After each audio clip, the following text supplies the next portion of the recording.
요한복음 2장 9절입니다. 인용한 성경은 한글 킹제임스 성경입니다. 그 잔치를 주관하는 사람이 포도주가 된 물을 맛보고 그것이 어디서 났는지 알지 못하나 그 물을 떠온 종들은 알더라.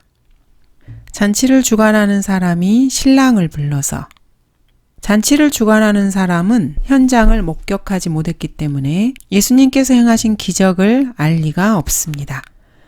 그러나 예수님의 지시대로 행했던 종들은 이 일의 전체를 다 알고 있었습니다. 예수님의 지시에 따라 행한 말씀에 순종한 신실한 종들은 예수 그리스도와 가장 가까운 자리에서 기적이 일어나는 현장을 볼 수 있는 허락을 받은 사람들입니다. 이들은 예수님의 제자들도 아니었고 마리아도 아니었습니다. 그래서 온유한 종들은 예수님께서 행하신 일의 모든 것을 훤히 알 수 있게 됩니다. 실로 주 하나님은 선지자들인 그의 종들에게 그의 비밀을 나타내지 않고서는 아무것도 행치 아니하느니라. 이 사람들은 그 물을 떠온 종들이었습니다. 그런데 종들이 가져다 준 것은 포도주가 된 물이었습니다. 신실한 종들은 말씀으로 그릇을 가득 채우는 사람들입니다. 그리고 예수 그리스도의 피를 증거하고 생명을 전파하는 사람들입니다. 주 예수 그리스도께서도 이 땅에 오셨을 때 온유하고 신실한 종으로 오셨습니다. 인자도 섬김을 받으러 온 것이 아니라 섬기러 왔고 또 많은 사람을 위하여 자기 생명을 몸값으로 주려고 온 것이라. 하나님께서는 온유한 종들을 항상 하나님 곁에 있게 하십니다. 그리고 하나님께서 행하시는 모든 것들을 이 종들이 알 수 있게 허하십니다. 이 모든 일을 이 종들을 통해서 행하십니다. 종들은 물을 통해 가득 채우는 사람들입니다. 그리고 그리스도의 피의 능력을 전파하는 사람들입니다. 10절입니다. 그에게 말하기를 누구나 처음에는 좋은 포도주를 내었다가 사람들이 마신 다음에 덜 좋은 것을 내는데 당신은 지금까지 좋은 포도주를 간직해 두었도다 라고 하더라. 사람들이 마신 다음에라는 부분에 주의를 하시기 바랍니다. 영어 킹제임스 성경에서는 이 부분이 When men have well drunk 이렇게 되어 있습니다. 카톨릭에서 가르치듯이 사람들이 취해 있을 때가 아닙니다. 그냥 마셨다는 것입니다. 마셨다는 사실이 중요한 것이지 취했느냐 그 여부는 중요하지 않습니다. 영어 킹제임스 성경에서 마시다라는 이 drink라는 말은 술 취함과는 관련이 없고 음료수를 마신다는 의미의 그런 행위를 표현하고 있는 것입니다. 반면에 술에 취하다라고 했을 경우에는 be drunken을 씁니다. 이것은 마신다는 것과는 구별됩니다. 킹제임스 성경에서 이렇게 섬세하고 까다롭게 표기상의 구별을 하는 까닭은 헬라어가 가지고 있는 모호성을 배제하고 의미를 선명하게 나타내기 위해서입니다. 개역 한글판 성경에서는 요한복음 2장 10절에 마신 다음에를 취한 후에라고 기록하고 있습니다. 마치 예수 그리스도께서 행하셨던 첫 기적을 통해서 사람들이 포도주를 마시고 취한 것처럼 해놓은 것입니다. 또 예수님 자신도 술을 즐기신 것처럼 오해를 불러일으키는 표현을 해놓았습니다. 이들은 로마 카톨릭 신부들의 음주를 정당화시켜주고 있는 것입니다. 그리고 많은 그리스도인들이 술을 마실 때 그 핑계로 이 구절을 인용하게 하는 것입니다. 세상에 이치는 매사가 처음에는 좋다가 나중에는 나빠집니다. 이 세상 통치자인 마귀는 사람들에게 처음에는 언제나 좋은 것을 제시하는 것처럼 보입니다. 그러다가 사람들이 거기에 말려들고 난 다음에는 반드시 나쁜 것으로 슬쩍 바꾸어버립니다. 세상에 속한 그 무엇도 처음과 나중이 한결같은 것은 없습니다. 진화론자들은 이 사실을 숨기기 위해서 세상이 점점점 좋아진다고 계속 사람들에게 거짓말을 퍼뜨리고 속입니다. 하지만 성경은 절대로 그렇게 가르치지 않습니다. 진화론자들은 진화론의 거짓을 숨기기 위해서 과학이라는 이름으로 포장을 합니다. 하지만 진화론은 절대로 과학이 아닙니다. 진화론은 마귀의 속임수이고 또 하나의 종교이며 신앙입니다. 현대의 교육은 이 속임수에 노란하고 있는 것입니다. 점점 좋아진다라는 진화론의 속임수는 20세기 인류가 지옥에 떨어지게 만드는 큰 업적을 이루었습니다. 11절 예수께서 기적들 가운데 이 처음 기적을 갈릴리 카나에서 행하시고 자기의 영광을 나타내시니 그의 제자들이 그를 믿더라. 하나님께서 모세와 아론을 통해서 공개적으로 행하신 최초의 기적은 물이 다 피로 변한 것이었습니다. 또 신약에서 예수 그리스도께서 행하신 최초의 공개적인 기적 역시 물이 포도즙으로 변하는 것이었습니다. 구약에서 행하신 하나님의 최초의 기적이 신약에서 다시 공개적으로 반복되고 있습니다. 피는 원래 물이었습니다. 아담의 처음의 생물학적인 인체 순환 시스템은 혈액, 즉 피의 순환 체계가 아니라 물의 순환 체계였다고 볼 수 있습니다. 아담이 죄를 짓고 타락하기 전에는 인체의 순환계에 흐르던 혈액이 지금과 같이 붉은색이 아니라 물이 사람의 몸을 순환하고 있었습니다. 그러다가 아담이 열매를 먹고 타락한 다음에 지금과 같은 철분을 함유한 붉은색의 피로 변하게 된 것입니다. 12절 이 일 후에 주께서 그의 모친과 형제들과 제자들과 함께 카퍼나움으로 내려가셨으나 거기에서 여러 날을 머물지는 아니하시더라. 카퍼나움은 예수 그리스도께서 많은 권능을 행하셨던 곳입니다. 하지만 회개하지 않았기 때문에 예수님께서 혹독한 저주를 내리신 곳이기도 합니다. 카퍼나움아 하늘까지 높아진 너는 지옥까지 낮아지리라. 너에게 행하였던 권능을 소돔에서 행하였더라면은 그 성읍이 오늘까지 남아 있었으리라. 그러나 내가 너희에게 말하노니 심판날에 소돔 땅이 너보다 더 견디기 쉬우리라고 하시더라. 카퍼나움에 잠시 내려가 계시는 동안에 예수님의 모친과 형제들과 제자들이 동행을 했습니다. 마리아는 이스라엘 백성, 특히 특권을 가진 이스라엘 백성을 예표합니다. 형제들은 믿지 않는 이스라엘 백성을 나타냅니다. 제자들은 눈으로 보고 믿는 사람들을 예표합니다. 기적을 갈릴리 카나에서 행하시고 자기의 영광을 나타내시니 그의 제자들이 그를 믿더라. 예수님께서는 카퍼나움에 오래 머물지는 않으셨습니다. 이것은 이스라엘 민족이 하나님의 특혜를 누리는 기간이 이제 얼마 남지 않았다는 것을 보여줍니다. 그리스도께서는 머지않아서 그곳을 떠나실 것입니다. 13절 유대인의 유월절이 가까워지니 예수께서는 예루살렘에 올라가시니라. 여기서 유월절 첫 언급이 나옵니다. 요한복음에는 유월절에 대한 언급이 4번이 나옵니다. 그래서 예수 그리스도의 지상 사역 기간이 3년 반이었다는 것을 알 수 있습니다. 14절부터 15절입니다.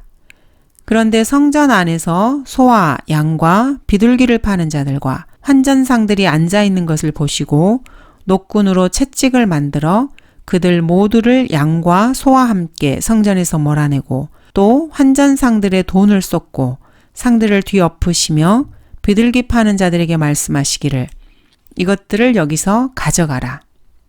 내 아버지의 집을 장사하는 집으로 만들지 말라고 하시더라. 참으로 대단한 장면입니다. 오늘날의 그리스도의 일꾼들이라고 하는 사람들의 나약한 모습과는 참으로 대조적인 모습입니다. 오늘날 목사들의 영과는 어쨌든 성경에 기록된 그리스도의 영은 전혀 다른 모습을 하고 있습니다. 예수 그리스도께서는 온유하셨고 겸손하셨고 자신을 땅에까지 낮추셨던 분입니다. 하지만 또 한편으로는 노끈으로 채찍을 만들어 그들 모두를 양과 소와 함께 송전에서 몰아내고 상들을 뒤엎으신 분이기도 하십니다. 사납게 호통을 치셨던 분이십니다. 예수님께서 이렇게 하시고 난 다음에 아이고 미안해, 정말 죄송합니다, 이렇게 사과라도 하셨을까요? 그렇지 않습니다.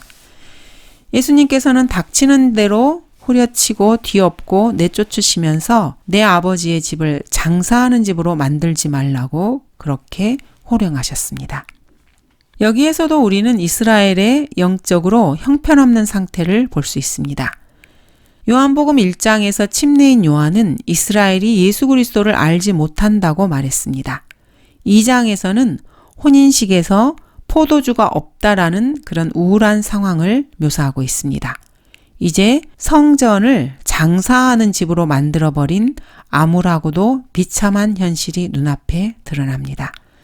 이러한 상황에서 유대인의 유월절이 가까워지자 예수님께서는 예루살렘에 올라가셨습니다. 여기서 성경은 유월절을 유대인의 유월절이라고 칭하고 있습니다. 유월절은 원래 주의 유월절이라고 불렸습니다. 너희는 그것을 이렇게 먹으라. 허리에 띠를 두르고 발에 신을 신고 손에 지팡이를 들고 급히 먹을지니 이것이 주의 유월절이니라. 출애굽기에서의 유월절은 주의 유월절이라고 불리고 있습니다. 하나님께서 정해주신 중요한 주님의 명절입니다. 그런데 이러한 명절이 유대인의 종교적 명절로 쇠퇴하게 됩니다. 그래서 요한복음에서는 주의 유월절이 아니라 유대인의 유월절이라고 기록되어 있습니다. 이는 이 당시의 이스라엘의 피폐한 영적 상태를 보여주고 있는 것입니다. 성전이 형편없이 더럽혀진 것을 보시고 예수님께서는 모두 뒤엎어버리시고 쫓아내시고 깨끗이 정리하고 청결케 하시면서 성전을 내 아버지의 집이라고 부르십니다.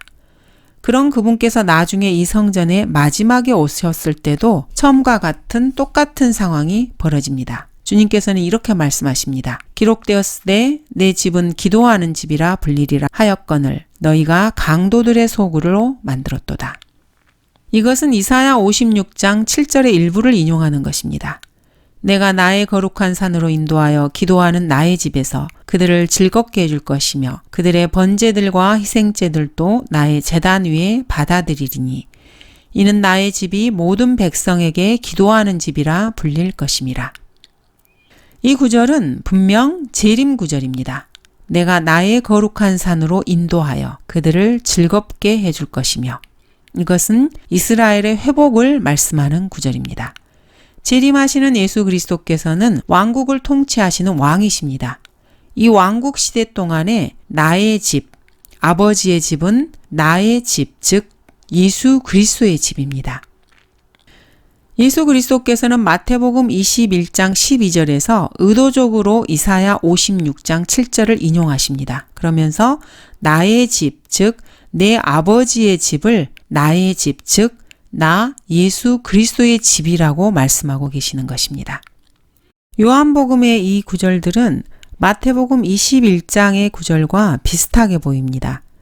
예수께서 하나님의 성전으로 들어가셔서 성전 안에서 팔고 사는 모든 사람을 내어 쫓으시고 또 환전상들의 상과 비둘기를 파는 자들의 자리를 뒤엎으시며 그들에게 말씀하시기를 기록되었을 때 내 집은 기도하는 집이라 불리리라 하였거늘 너희가 강도들의 소굴로 만들었도다 라고 하시더라. 이 두 사건은 보기에는 비슷하게 보이지만은 전후 상황 전개가 전혀 다르기 때문에 동일한 사건이 아닙니다. 마태복음 21장의 이 사건은 요한복음 2장 13절 이후에 일어나는 사건보다 3년 뒤에 일어난 일입니다. 요한복음 2장 17절입니다.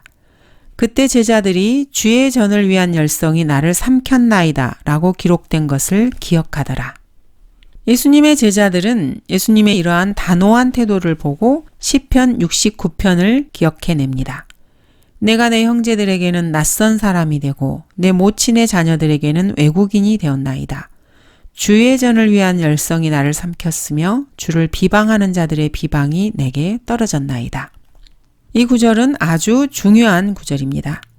내 모친의 자녀들이라는 기록은 예수 그리스도께서 성령으로 잉태되어 태어나신 다음에 요셉과 마리아 사이에서 자녀들이 출생하였다는 것을 보여주는 구절입니다. 마리아가 카톨릭이 주장하는 것처럼 영원한 처녀로 살았다면 그녀는 일생 동안에 남편에게 대적하면서 한 아내로서 남편에게 종속되는 것을 거부하는 그러한 큰 죄를 지었을 것입니다. 결과적으로 하나님께 범죄한 여인으로 남는 것입니다. 또 요셉이 영원한 총각으로 살았다면 그 역시 일생 동안 하나님께 죄를 짓고 살았다는 말입니다. 따라서 이 부부야말로 하나님의 말씀에 불순종한 대표적인 부부가 되는 것입니다. 고린도전서 7장에서는 결혼한 부부가 서로 배우자에게 어떻게 해야 되는지에 대해서 말씀하고 있습니다. 아내가 자기 몸을 주관하지 못하고 남편이 주관하며 이와 같이 남편도 자기 몸을 주관하지 못하고 아내가 주관하느니라. 너희는 서로 권리를 빼앗지 말라.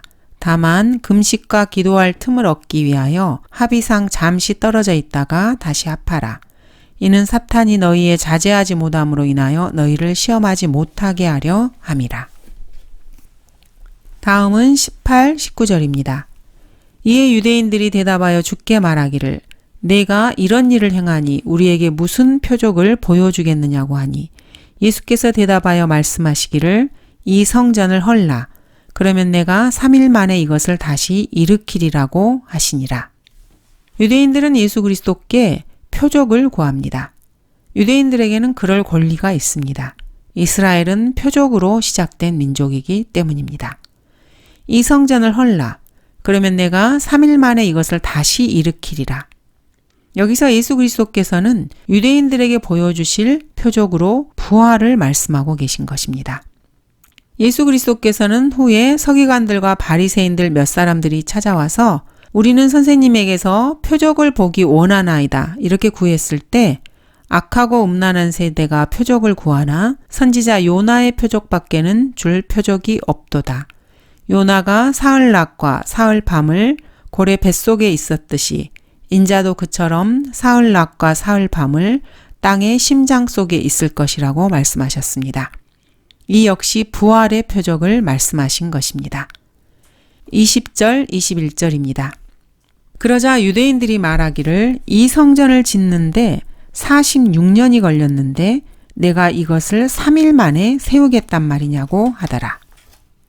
그러나 주께서는 성전된 자기 몸에 관하여 말씀하신 것이라. 예수님께서는 요한복음 2장 16절에서 성전을 가리켜서 내 아버지의 집이라고 말씀하셨습니다. 그리고 마태복음 21장 13절에서는 내 집이라고 말씀하셨습니다. 여기서 성전을 말씀하실 때는 예수님의 몸, 자기 몸에 관하여 말씀하십니다. 22절입니다.